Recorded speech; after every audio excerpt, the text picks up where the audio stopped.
Hey guys, welcome back to my channel. For those of you guys who are new, my name is Natalie and I run a stationery shop called Doodlesntea. So in today's video, I want to talk about things that you don't necessarily need when you're starting out your shop. And I see a lot of people getting these things, myself included. I was totally looking at some of these in the very beginning. And to be honest, you actually don't need them. Now, when I say that you don't need them, I'm not saying that you're never going to need them in your journey. It's just in the very beginning, especially for those of you who are thinking of starting a shop for fun before seeing if this is something you can do seriously. It's probably best to not throw in hundreds of dollars into something that you're not 100% sure of yet. But these are definitely things that I would recommend you invest in later on. But yeah, like I said, something that you don't need right off the bat. So if you're interested in content like this, don't forget to give this video a thumbs up and to subscribe to this channel for more content like this in the future. And once you're done, let's get started with the first thing. So the first thing I want to talk about is a P.O. box. Now, I've gotten a lot of questions about P.O. boxes in general in some of my past shipping videos, one of which is, do you really need a P.O. box? So what a P.O. box basically does is it provides you a return address. So basically, if your order is shipped out and for some reason the post office cannot find that shipping address,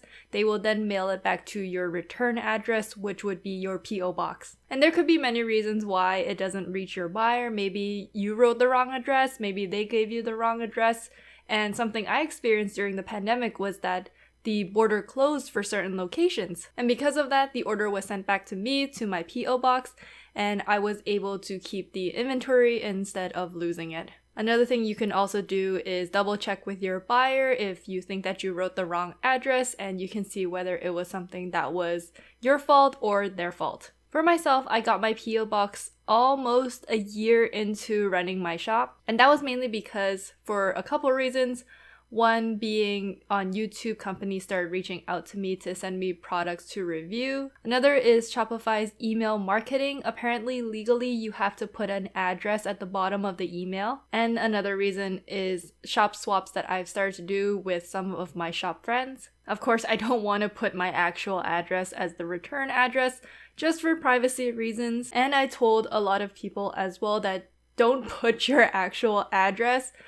During the times that I didn't have a P.O. box and didn't have a return address, I never had really any lost orders. I think I only had one, but out of all of the orders that I've sent out, I will take those chances. So technically, to answer the question, no, you don't need a P.O. box, but it's just something to have in case your orders do bounce back. So this is something that you're gonna have to gauge yourself whether or not you think your shop is at a point where you're getting more orders. Maybe it's just safer to have a P.O. box. It's quite expensive. I recently had to open a new P.O. box because I moved. And the total for the smallest box is $200 Canadian for the whole year. And this is something you have to pay upright. It's not a monthly payment. So it will take quite a chunk of your money initially. So yeah, that's why I want to tell you guys you don't necessarily need a P.O. box, so gauge it yourself, but in the long run, it is something that would be probably beneficial to have.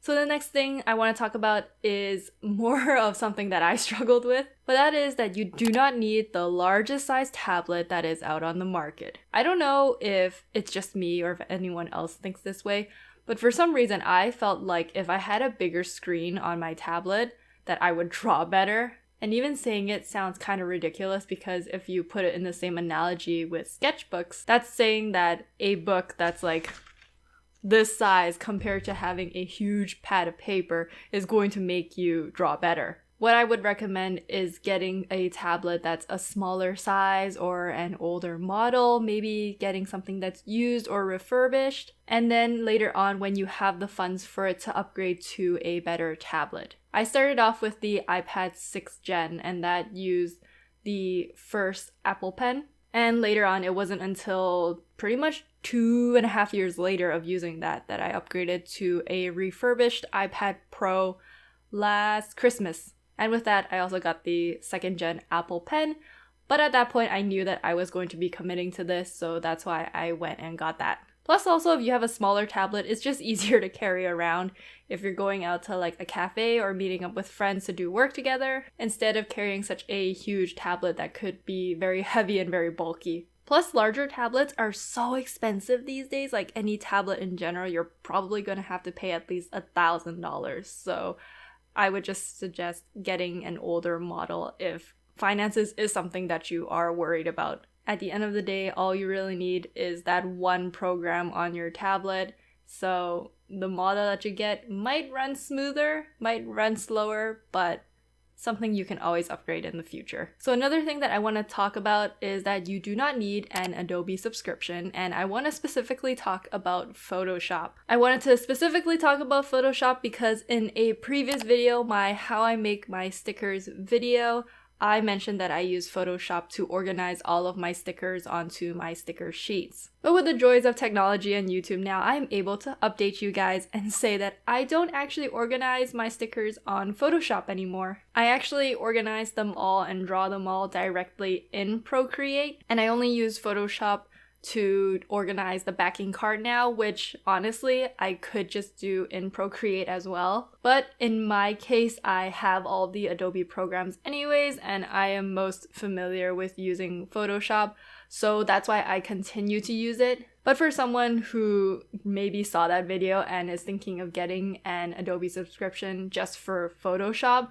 don't do it. If you have Procreate, just use Procreate. Because the Adobe subscription for just Photoshop and Lightroom, I believe there's a bundle for it, is around $26 Canadian per month, and that will add up throughout time. So yes, if you already paid to use Procreate, I would just use Procreate instead of paying a subscription fee for Adobe, because you can get the exact same results. Yeah, I just wanted to mention that because I did mention Photoshop in that other video, and thankfully a lot of you guys are enjoying that video. But now with some changes in my own workflow, I wanted to update you all on that. The next thing I want to talk about is that you do not need to shell out a lot of money for fancy packaging. Yes, I know, obviously it looks really nice to have custom designed envelopes, custom stickers, and custom tissue paper to wrap all of your orders. And of course, when you get a nice order that's been wrapped up really nicely, it makes the experience a lot better. But those are extra costs, and you're going to probably have to order them in bulk. And for someone who's just starting out and maybe not getting a lot of orders, you're going to be having a lot of that sitting around just waiting to be used. For me, instead, I decided to spend that money on getting packaging that can actually protect my products. And these are things that I had to work through different versions, and I got feedback from my buyers as well. So for example, one of the things that I started using are glassine bags, and that is mainly because they are waterproof. Since I sell a lot of stickers, those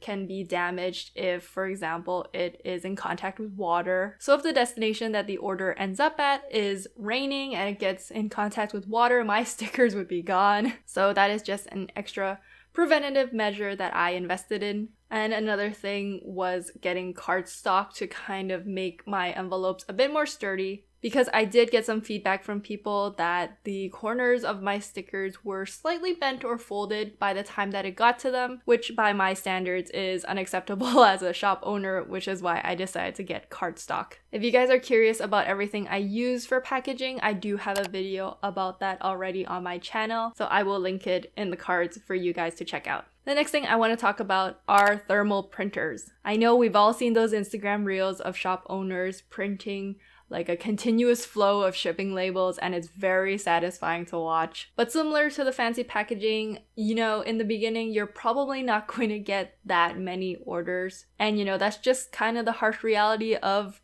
running a shop. So I got mine from a friend, and some of you guys have asked me about it. It's the Moonbyeon.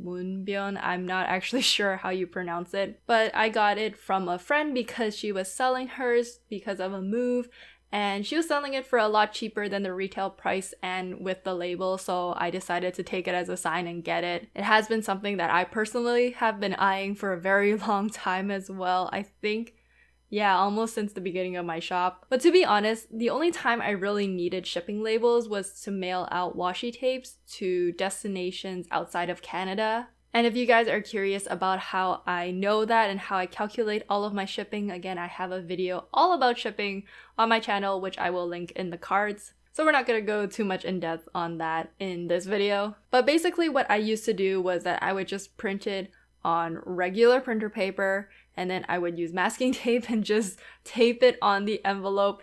It looks kind of jank, but like it works. And now obviously I use the thermal printer to print all of my shipping labels and return labels, and it makes it a lot easier, but at the same time, you know, there are other ways around not getting it.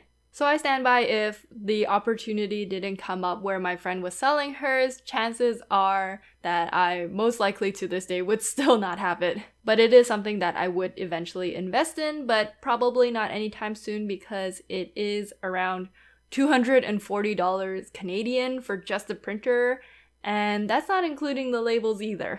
So this last one is kind of similar. I decided to add it in as a little bonus because I feel very conflicted about it. Like, it is something you will need, but at the same time, it's not something you necessarily need since the beginning. And that is getting your own printer and sticker cutting machine. I have had some friends ask me whether or not they should invest in it right off the bat.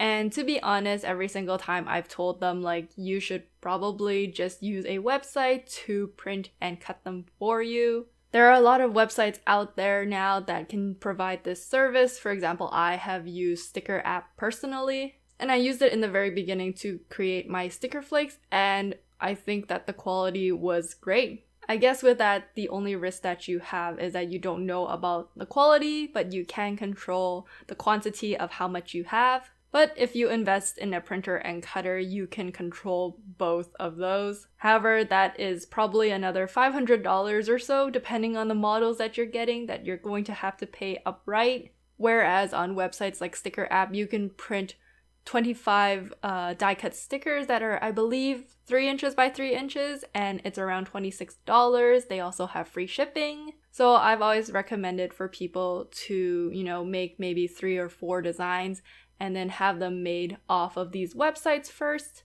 Then you can upload it to your shop, start selling those few products first, and then take that profit to later on invest in a printer or a cutter. I do have a video on my channel where I talk more in depth about opening a sticker shop on a budget, and I will leave that in the cards for you guys to check out again. But yeah, that's all for this video. I hope you guys found it helpful. Like I said, these are things that I'm sure a lot of people have thought about getting, and these are also things that I have definitely thought about when I started my shop. I'm thinking if I should do a video of the reverse topic where it's things that you should have before you open your shop. So let me know in the comments if that is something that you guys would be interested in seeing. And with that, I hope you guys are staying safe out there and taking care of yourself, and I'll see you guys in the next video. Bye!